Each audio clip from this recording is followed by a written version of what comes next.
The Department of Energy has officially launched its Oras Natin sa Efficiency or 1 Earth Hour this evening here in Pasay City.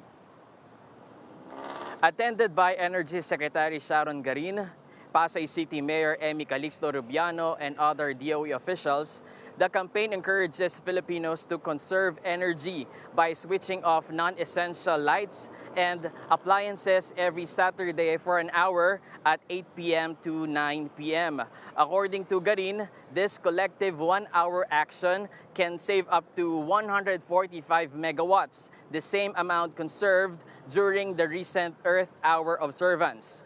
If done weekly, the DOE says this can translate into a significant annual savings in energy. Asked about red and yellow alerts on grids that triggered recent rotational brownouts, Garin said that due to extreme heat caused some power plants to shut down, while electricity demand also spiked due to increased air conditioner use. PAWI, the Energy Department, hopes that the program will help to institutionalize energy conservation as a habit, which starts this Saturday. Back to you, PAWI.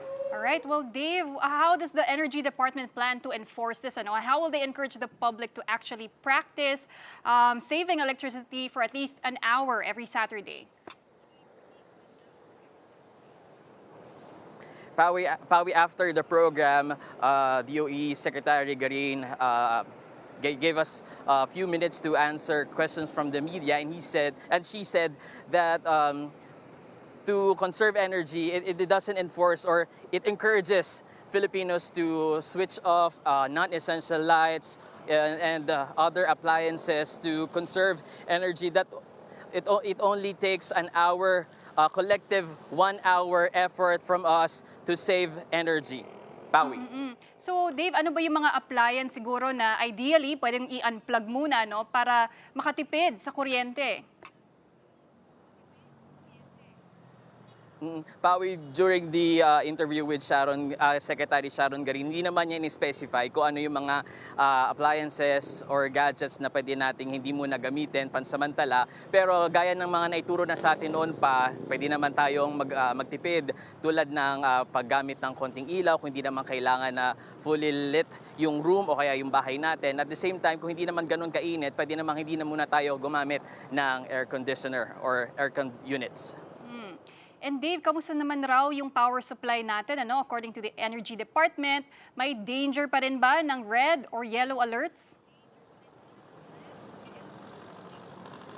Kanina dun sa interview natin kay Secretary Garin, hindi naman nabanggit kung meron pang expected na issuance ng red or yellow alert, pero nabanggit nga na sa atin na manipis nga yung supply doon sa inaasahang demand sa Visayas at the same time sa Luzon. Pero gaya nga ng sinabi kanina na ine-encourage nga yung mga Pinoy na magtipid, lalo na ngayong tag-init.